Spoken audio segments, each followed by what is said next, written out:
tidak ada cerita Ahok dengan Anies. Ketika saya kalah, saya langsung kasih Anies ucapan segala macam. Tapi yang tidak bisa saya terima, ketika Anda menang, Anda pidato memecah belah bangsa.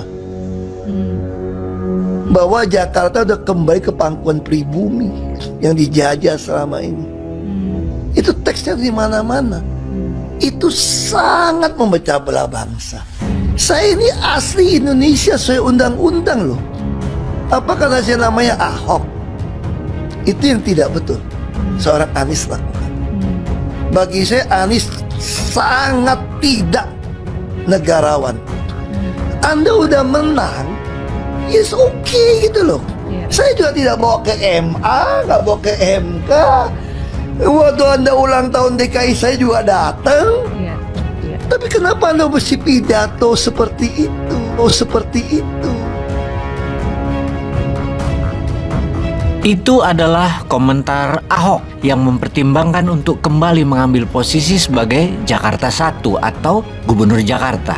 Biasa, Ahok yang meledak-meledak bicaranya menyatakan tidak bersedia disandingkan dengan Anies karena ada luka sejarah. Ahok tegas menyebutkan dirinya menolak jika akan dipasangkan dengan Anies Baswedan kalau ada rencana dirinya maju jadi gubernur Jakarta. Ahok mengaku belum mengetahui apakah dirinya akan maju di Pilgub Jakarta kali ini. Meskipun demikian, dia memastikan tidak akan berpasangan dengan Anies jika nantinya maju. Tidak ada cerita Ahok dengan Anies, di mana Ahok mengatakan ketika kalah di Pilgubernur Jakarta 2017, dia langsung mengucapkan selamat kepada Anies Baswedan karena baginya Anies menang atas seizin Tuhan. Namun ada hal yang tidak disukainya ketika Anies berpidato saat dilantik menjadi gubernur. Dalam pidatonya itu, Anies menyebutkan jika Jakarta sudah kembali ke pangkuan pribumi. Ahok menilai pernyataan Anies malah memecah belah bangsa dengan mengatakan Jakarta sudah kembali ke pangkuan pribumi yang dijajah selama ini. Itu teks ada di mana-mana, diliput media. Karena hal itu, Ahok lantas menyebut Anies sangat tidak negarawan. Yaitulah kontroversinya Ahok yang bicaranya meledak-meledak.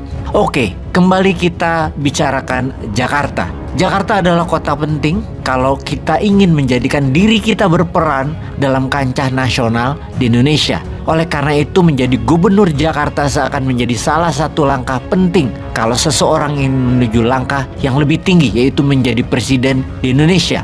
Kita tahu sejak pemilihan langsung presiden di Indonesia dalam hal ini baru dilaksanakan 4 kali. Pertama adalah di tahun 2004, yang menang adalah mantan menteri dari kabinet sebelumnya. Pak SBY adalah menterinya di kabinet Ibu Megawati. Lalu Pak Jokowi adalah gubernur Jakarta. Kalau dianalisa dapat disimpulkan menjadi menteri, menjadi gubernur itu diekspos media, dan media terbanyak adalah di Jakarta, sehingga menjadi pejabat nasional seperti menteri dan menjadi gubernur Jakarta adalah high exposure, sering di cover media.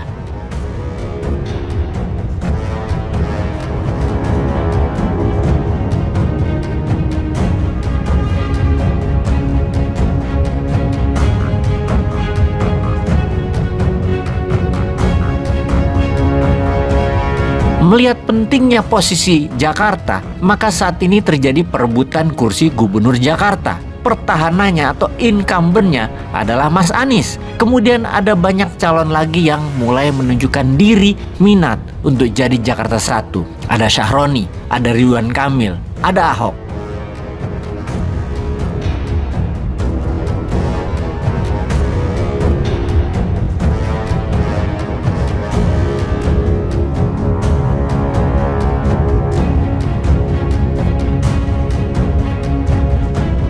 Maka kita melihat partai mana mengusung siapa. Mas Anies apakah akan diusung PKS dan Nasdem?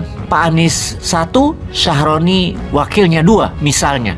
Atau Nasdem masuk sendiri dengan Syahroni sebagai calon Jakarta 1. PDIP pasti pede memajukan Ahok sebagai calon. Golkar masih banyak pertimbangan, begitu juga Gerindra yang kemungkinan keduanya bisa bergabung bergandengan tangan. Ridwan Kamil bersama Kaisang misalnya. Kalau menurut sahabat, bagaimana kira-kira?